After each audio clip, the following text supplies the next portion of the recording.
Assalamualaikum warahmatullahi wabarakatuh. Sampurasun.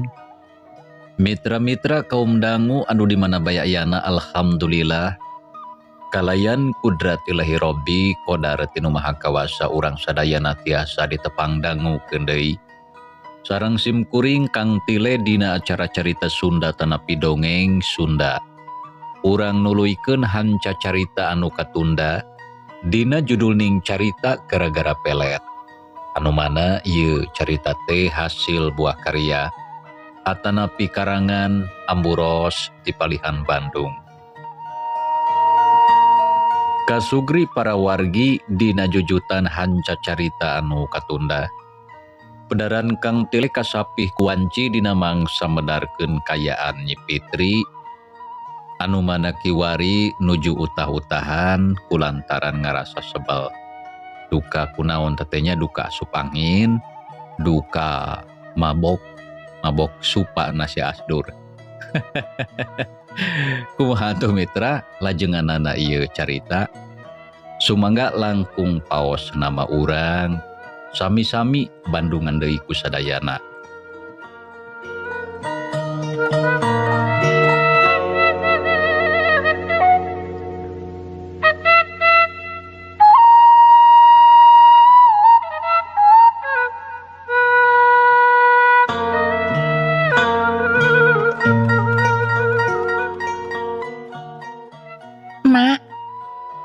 Kitu caritaan bapak teh? Tanya Nyi Fitri bari neuteup ka indungna. Ya bisa jadi Nyai bener kitu. Terus kumaha rigeus kieu emak? Abdi mah embung lamun sekudu ngandung anak ti si Astur. Amit-amit bararaid teuing. Ceuk Nyi Fitri bari luwa-luwe rek ceurik. Manehna embung lamun sekudu boga anak ti si Astur, lalaki anu teu dipika cinta. Anu tangtu bakal ngagagalkeun kana sagala cita-citana anu hayang ngahiji jeung si David. Keke heula Nyai, ulah wakareuwas lantaran da acan pasti. Ya lamun hayang pasti mah pariksa we atuh ka Ma Ijah indung barang. Geus pasti bakal nyahoeun si Nyai teh kakandungan jeung teuna. Tah heueuh bener kitu Kang Minta. Hadena urang neang Ma Ijah sangkan si Nyai dipariksa. Keun atuh ayeuna keneh ku kami rek disusulan. Ceuk Birum harita keneh gejlig turun ti imah rurusuhan. Rek ngajugjug ka imah nama Ijah indung berang anu aya di lembur eta. Nyai, geus tong ngahulang wae. Sok kaditu diuk dina kursi. Mang Suminta nitah diuk ka anakna lantaran harita teh kalah terus ngahulang bari ngajanteng nangtung teu beda jeung patung. Koloyong Nyi Fitri leumpang lalaunan muru ka tengah imah. Gek diuk dina kursi terus ngalamun pikiranna jadi kaweur asa teu pararugu. Jajantung jadi ratug hate tagibur teu puguh rasa. Heuleut sawatara waktu ti harita. Torojol indungna dibarengan ku indung berang. Suptuanana ka jero imah kasampak Nyi Fitri jeung bapana keur pating haruleng. Tah geuning Ma Ijah tos sumping. Mangga maling ieu. Ceuk Mang Suminta bari ngareret ka Ma Ijah. Nuhun Jang Suminta kunaon cenah si Nyai teh? Walon Ma Ijah terus ngareret ka Nyi Fitri. Nu mawi duka teuing, Mak. Da saurna mah ti kamari sarabal wae cenah sareng ngalieur. Mung bae abdi teh gaduh sangkaan buapun anak teh cing teh nunjuk kakandungan. Nu mawi enggal nyusulan emak. Nya maksan mah supados diparios nya sareng henteuna. Ngar abdi teh gaduh kacendekan. Oh, gitu hegat urang parisa. Sok hidupna ngagoler Nyai. Mangga mak, tapi ki atuh urang di kamar. Jung Nyi Fitri nangtung tina diukna. Sup ka jero kamar dituturkeun ku paraji jeung indungna. Sanggeus aya di kamar goledag ngedeng dina kasur. Nya Rom cik menta minyak kalapa kanya piring lotik. Mangga make heula atuh antosan. Jawab Birum nya terus atuh guragiru kaluar kebat ka dapur rek nyadiakeun anu dipenta. Tekung silila geus balik deui bari mawa piring leutik dieusi ku minyak. Sor harita diasongkeun ka indung beurang anu harita keur diuk tunjangeun anakna. Mangga ma ieu minyak teh. Nuhun Nyai. Gap Maijah nampanan piring leutik. Geus kitu prak mariksa Nyi Fitri kalayan apik jeung taliti. Ditingalikeun ku Birum dibarung ku jajantungna nu ratug deg-degan. Kumaha ma nah bener si Nyai teh keur kakandungan? Tanya Birum teu sabar hayang geura nyaho hasilna. Lanan Nyai sakodong ulah gudung gusu lantaran kudu apik. Walon Maijah terus mariksa deui Nyi Fitri. Saenggeus aya kana sawatara waktu, kumaha emak geus kanyahoan? Ngalamun numutkeun hasil pamariksaan emak mah. Benar si Nyai teh keur kakandungan ieu teh. Bagja Nyi Rum teh boga incu. ceuk Maijah mere keterangan nurutkeun hasil pamariksaanna. Nah bener eta teh emak? Tanya Birum setengah terpercaya. Nya bener atuh kenaon mangga bohong. Nya bisi we mah nyalahan. Wah, capiraku make nyalahan. Tamat teh lain paraji anyar sakatiga geus 40 tahun mah teh jadi paraji.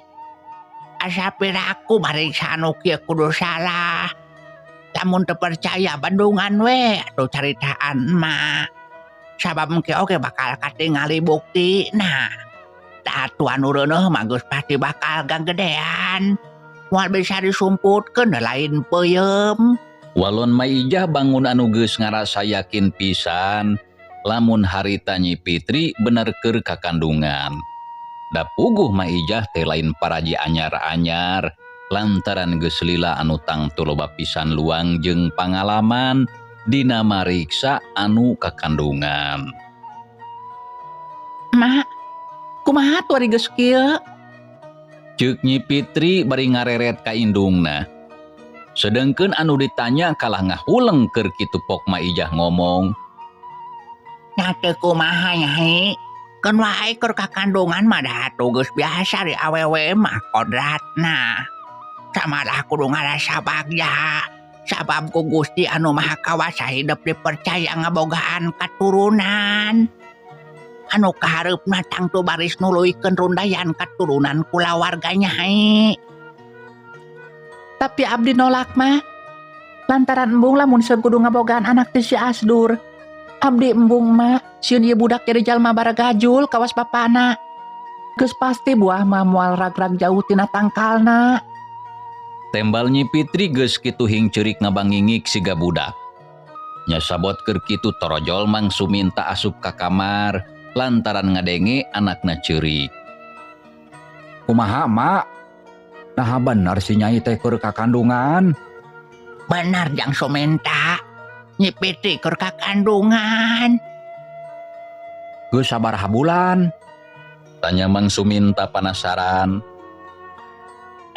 Cek hitungan mama geus rek 2 bulan.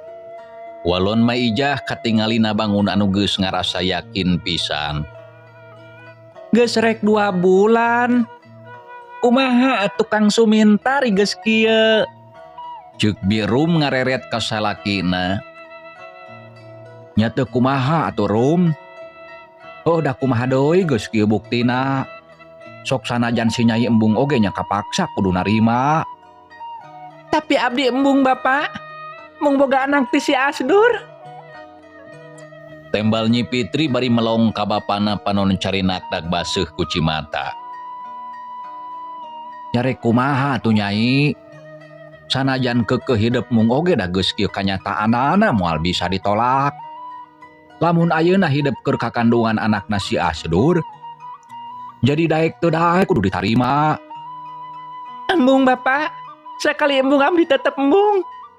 Samalah hade kene pae daripada kudu ngandung anak ti manusia baragajul. Tembal Nyi Pitri nyaritana tandes. Manehna leuwih milih paeh daripada kudu boga anak ti si Asdur, saurang lalaki anu dipika ijid ku manehna. Ai ulah kitu Nyai. Istighfar anaking. Ulah nyarita ka manakarap. Idep kudu inget teu sakabeh anak anu bapana kasebut baragajul atawa jelema teu benar. Sifatna anu goreng mutlak bakal turun ka anakna. Sabab anu ngaran budak mah gubrak ka alam dunia teh estuning suci jeung bersih. Ngan tinggal urang we anu jadi kolotna anu kudu bisa ngadidikna. Ceuk Maijah mere pepeling ka Nyi Pitri anu harita keur aya dina kaayaan nafsu lantaran teu bisa narima kanyataan anu karandapan ku dirina. Embung mak, naon bae alasanna pokona mah abdi embung, lamun kudu ngandung anak si Asdur. Kuring leuwih milih paeh ayeuna keneh. Jawab Nyi Pitri anu harita teh keur ngagoler. Korejat cengkat juru turun tina ranjang rurusuhan. Saterusna berengbeng lumpat muru kaluar. Ningali kitu puguh bae atuh Mang Suminta jeung bojona kitu deui Maijah rareuwaseun. Nyai rek ka mana? Mang Suminta ngagorowok berengbeng lumpat mudag anakna. Kang Suminta geuwat udag si Nyai Kang. Ceuk Birum beretek manehna oge milu ngudag. Nyaksian kajadian kitu mah Maijah nepi ka olhok bakat ku kaget. Tapi geuwat kuragiru kaluar ti kamar nuturkeun anu keur pating beretek lalumpatan. Atuh puguh mitra, kaayaan di jero imah teh jadi brubreg palupuh pating rareket katincak kunu keur lalumpatan. Jerut Nyi Pitri turun ti pupurubun kaburuan bari ceurik jejeritan matak pikahariwangeun. Berengbeng lumpat maju ka belah kaler meuni mangprung tarik pisan siga kuda kabur tina gedogan. Nyai rek ka mana hidup teh? Mang Suminta ngagorobok ka anakna nu harita geus ngabecir lumpat. Kang Suminta, tuluy ka mana anak kurang teh? Itu Nyai, lumpat ka belah kaler. Udah gak tukang, udah. Hoh, keun ku akang rek diudang. Tapi maneh gancang bejaan si Asdur jeung kolotna. Sarta caritakeun anu ayeuna keur kajadian. Mang Suminta nitah ka bojona sangkan ngebejaan si Asdur jeung kolotna. Nyakeun ku kuring rek dibejaan. Ayeuna akang gancang udag si Nyai anak urang. Hariwang inggis manehna luluasan. Walon Birum nya teu nyarita deui. Mang Suminta harita keneh tuluy ngaberetek lumpat rek mudag anakna lantaran bisi kaburu jauh. Kocapkeun Birum manehna oge teu cicingeun. Sabada salakina indit tuluy ngabecir lumpat teu srikna mah nepi ka ti babaranting bari nyingsatkeun samping rek ngajugjug ka imahna si Asdur. Teu kacatur di jalana urang kocapkeun geus anjog kanu dituju. Gok ka pakarangan imah kasampak di dinya aya Bakarta keur cacarita ka si Juned mere parentah ngeunaan pagawean anu kudu dijalankeun poe eta. Ari Ambu Saidah harita teh keur moekeun papakean anu kakara meunang nyeusehan. Bareng jeung kitu torojol Birum gero ngagorobok sorana tarik mata kreuwas. Abah, tulungan Abah, tulungan. Ceuk Birum hari weus-weus napasna ngahegak dadana reng hapranjug. Ngadenge kitu pugu atuh sakur anu araya di dinya rareuwaseun sakabehna bareng ngalieu ka Birum anu harita kakara datang. Abah, tulungan. Kitu cek Birum sanggeus pahareup-hareup. Aya naon Birum? Aya naon? Tanya Bahkarta bari melong. Ari Ambu Saidah jeung si Juned ara lohok. Abah, buru tulungan, Abah tulungan si Nyai anak kuring. Ya ari tulungan teh tulungan naon Nyi Rum? Teu ngarti Abah mah. Tulungan Abah si Nyai anak kuring kabur. Kabur kumaha maksudna? Tanya Bahkarta tarang nekerung da puguh teu ngarti kana maksud Birum. Sorog Ambu Saidah ngadeukeutan pok ngomong kalayan Daria. Nyi Rum aya naon ieu teh anu sabanarna? Cing pok caritakeun da teu ngarti atuh kuring teh ari teu nyaho kana mimitina mah. Tanya Ambu Saidah bari neuteup. Bener Nyi Rum, sok caritakeun anu bener atuh. Nah aya naon ieu teh ngarah Abah jeung si Ambu ngarti sok geuwat caritakeun. Anu mantak kieu Abah. Teu leleda paralak Birum nyaritakeun kajadian anu keur karandapan ku Nyi Pitri. Tapi ngan ukur garis badagna hungkul tapi cukup kaharti ku Bahkarta jeung Ambu Saidah anu harita keur ngabarandungan. Narima keterangan sarupa kitu puguh bae duanana nepi ka ngaranjug melang ka Nyi Pitri. Sieun aya kajadian anu teu dipiharep. Tah kitu Abah nu ayeuna keur karandapan teh. Geuwat Abah tulungan anak kuring hariwang bisi kunanaon. Komo deui ayeuna keur ngandung incu Abah. Buru Abah gancang tulungan. Astagfirullahaladzim. Ya Allah ya Rabbi geus aya deui masalah teh. Asa teu kaur tiis ceuli ieu mah. Leureuh sakedeung geus deui masalah. Ceuk Bahkarta bari jeung gogodeg. Pasoalan anu ti heula geus dianggap prengse tetela geuning masih kene aya buntutna. Nyi Pitri ayeuna keur kakandungan anakna si Asdur. Anu kawasna moal eureun nyieun pasoalan di kulawargana.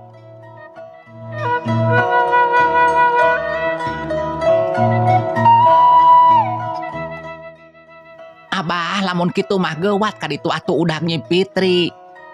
Ambu hariwang bisi kunanaon. Lantaran manehna teh keur ngandung incu urang. Nya Abah hayu buru ulah kalah cicing wae. Ayeuna ku Abah rek diudag. Tapi saacana gancang ka ditu hudangkeun si Durahmat Ambu. Caritakeun anu keur kajadian. Nya Abah kun ayeuna keneh rek dihudangkeun. Sok buru-buru ka ditu Abah mah nyusul Nyi Pitri palaur bisi cilaka. Ayeuna Abah rek indit. Juned hayu milu euy. Mangga Abah. Teu loba dicarita harita keneh Bahkarta jeung si Juned terus pating berengbeng lumpat. Dituturkeun ku Birum ti tukang. Ambu Saidah gura-giru asup ka jero imah, kebat muru ka kamar si Asdur, sanggeus nepi geuwat nyurungkeun panto braya tumuka. Breh katempo anakna wayah kitu masih kene sare tibra. Ujang, geuwat nyaring. Ceuk Ambu Saidah bari ngaguyah-guyah awak anakna. Kulisik si Asdur lilir. Aya naon Ambu? Baku si Ambu mari geus ngaganggu anu keur sare teh. Ampun buka kolot teh asa kieu-kieu teuing. Ceuk si Asdur terus ngareret ka indungna. Ujang ieu purhudang. Geuwat ulah leleda aya pasoalan penting. Pasoalan naon Ambu? Isuk kene meuni geus riweuh ieu teh. Walon si Asdur terus malik kana bilik.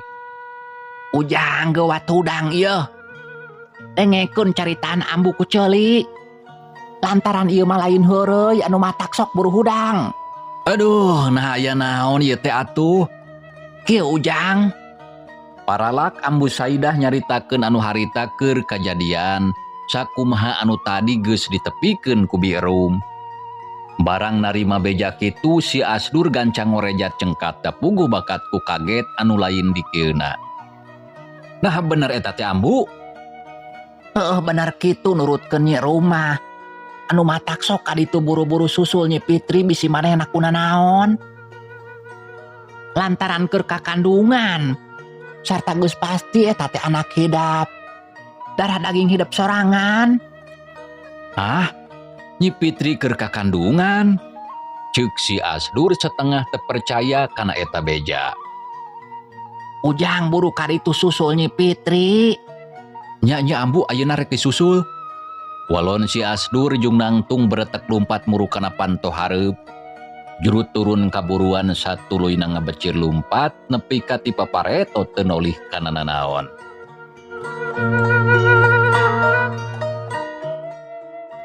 Mitra kaum dangu urang caritakeun deui Nyi Fitri anu tadi geus ngabecir lumpat ninggalkeun imahna.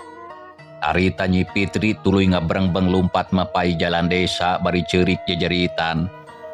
Urang lembur anu harita pareng pasarandognya puguh atur rareuwaseun lantaran teu ngarti kanu keur kajadian. Sedengkeun Mang Suminta ngudag tukangeun bari jeung gogorobokan ngageruan ka anakna. Nyai! Nyai! Nyi Fitri! Rek ka mana hidap teh? Ceuk Mang Suminta bari tuluy ngaberetek lumpat.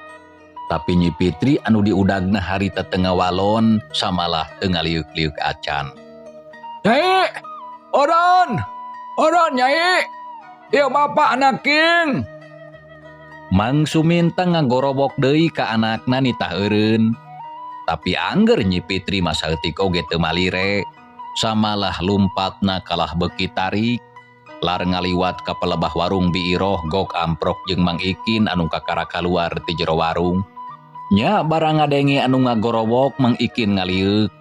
Breh katempo Nyi Fitri keur diudag ku bapana. Sedengkeun di tukangeuna aya Bakarta jeung si Juned sarua duanana keur lalumpatan. Nya puguh Mang Ikin heran. Ae nyahkeun naon cenah ngadon pacing balecina lompatan? Ceuk Mang Ikin ngawaskeun ka Nyi Fitri anu lumpatna rada anggang ti bapana. Ikin! Ikin! Pangnewakon si Nyai Ikin! Tewak lasuna kabur! Hah? Pangnewakon Nyi Fitri? Oh itu pangnewakon anak kuring. Walon Mang Suminta ngagorobok leungeun tutunjuk ka Nyi Fitri. Barang ngadenge kitu bertak atuh Mang Ikin oge lumpat ngudag Nyi Fitri. Nyai! Odon Nyai, odon! Mang Ikin nitah eureun lumpatna tiba baranting tarik pisan. Tekung silila Nyi Fitri geus kasusul. Reg eureun hareupeun terus ngahalangan jalan. Nyai! Odon Nyai, odon! Ceuk Mang Ikin bari ngadeuketan. Awas Mang, ulang ngahalangan. Nyai, rek ka mana hidap teh? Tanya Mang Ikin bari neuteup. Rek kanculukeun maneh ka leuwih. Walon Nyi Fitri bari molotot ambek ka Mang Ikin lantaran asa dihalangan. Ah, rek nganculungkeun maneh ka leuwih. Awas Mang, ulang ngahalangan.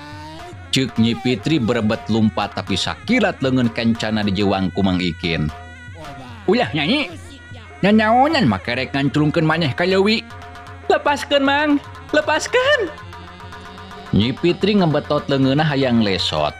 Tapi ku Mang Ikin teu dilesotkeun. Moal Nyai. Moal dilepaskeun. Ulah kitu ari taeun teh. Ulah sok kabawa ku sakaba-kaba. Hayu urang balik tuh, bapak hidap geus deukeut. Ceuk Mang Ikin angger nyeklan leungeunna.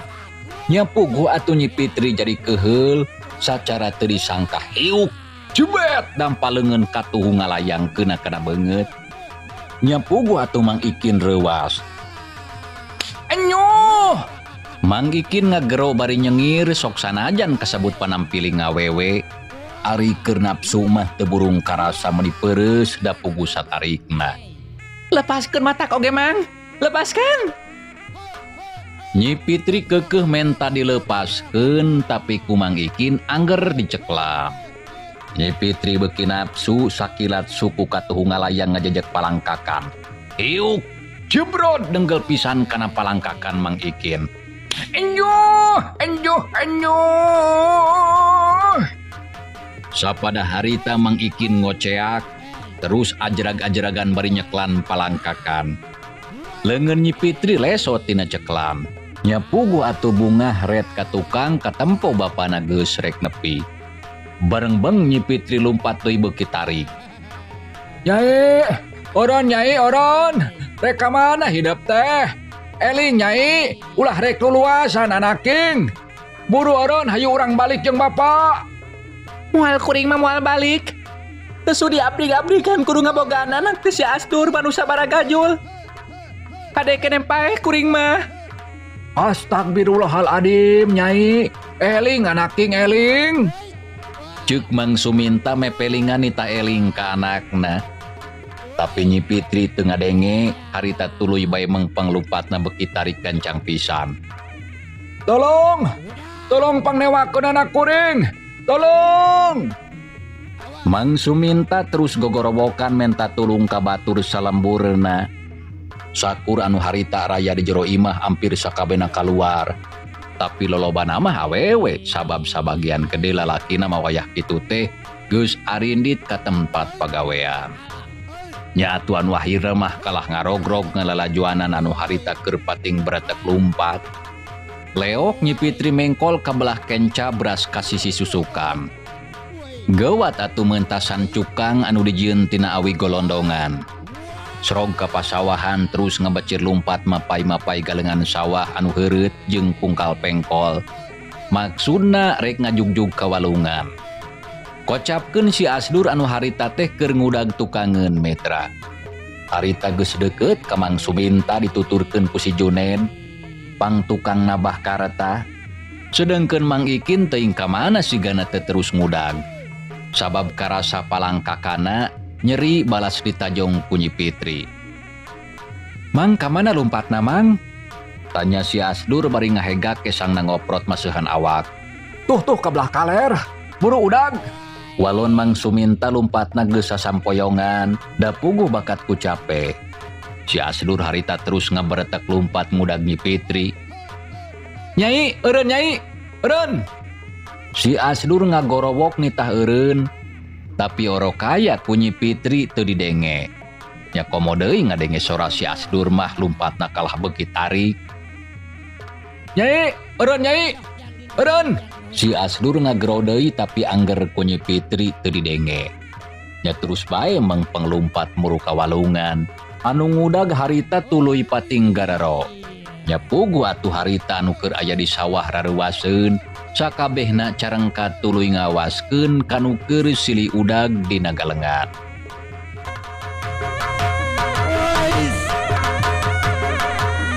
Pangnewakeun Nyi Fitri.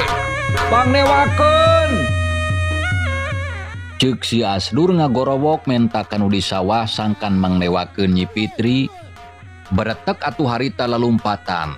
Cul pagawean maksudna rek mantuan ngudag. Kitu nate bari jeung terus pating gararo kanu aya di hareup. Kitu nate bari jeung pating gararo kanu aya di hareup sangkan mangmegatkeun Nyi Fitri. Tapi oroka aya anu araya di sawah teu sakabeh jalma ngartieun. Da puguh teu nyaho kanu keur kajadian. Sawareh aya anu terus milu ngudag, tapi anu sawareh mah aya oge anu kalah molohok bari ningalikeun.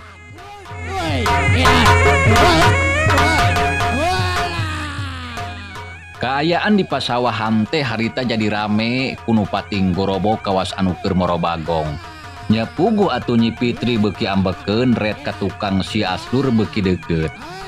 Kitu deui anu sajena harita meningaleut terus ngarudag ka manehna.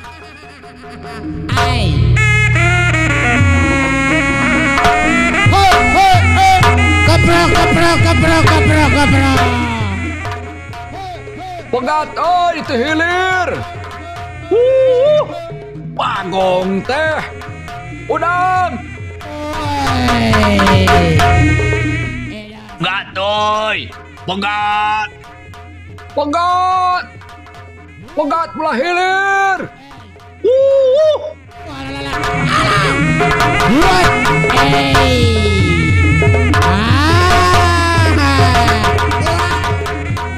Kurang ajar.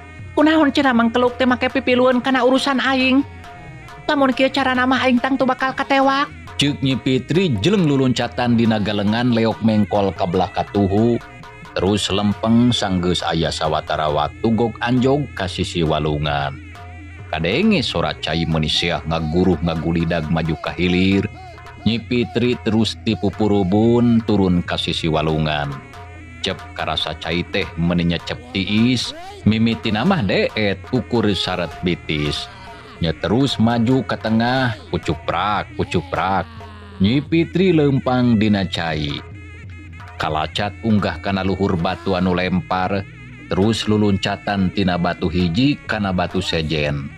Tuluy maju ka girang rek muru ka leuwih gentong anu geus kakoncara jero. Nyai, urun Nyai. Ceuk si Asdur reuwas kitu deui Mang Suminta jeung anu sejena. Buru si Asdur baragajul, udah ganak aing. Lamun nepi ka cilaka tang tuh si anu baris di podaran ku aing kurang ajar. Mang Suminta ngancam ka si Asdur. Ngadenge kitu si Asdur teu ngawalom terus bae turun ka walungan, luluncatan dina batu rek mudag Nyi Fitri. Dituturkeun ku si Junaid jeung anu sejena. Teu sakumaha lila Nyi Fitri anjog ka hiji patempatan anu karasana asa keueung jeung geuman. Tangkal warudoyong tangkalna nyolodor ka tengah, dauna menihieum pantesna jadi panonoban oray. Teu jauh tidinya, breh katempo aya cai nyurug ka leuwih. Ari kenca jeung katuhueunana ka tembong tatangkalan rajeg jarangkung, areuy-areuyan patinggaruyun harieum bara lajeng matak sieun. Reg Nyi Fitri eureun lantaran waktunya pialatan mangsa-misa mitra. Cag ieu carita urang tunda heula, insyaallah urang lajengkeun deui. Hatur nuhun mitra, kana naon rupi paratosana wilujeng kantun. Wassalamualaikum warahmatullahi wabarakatuh.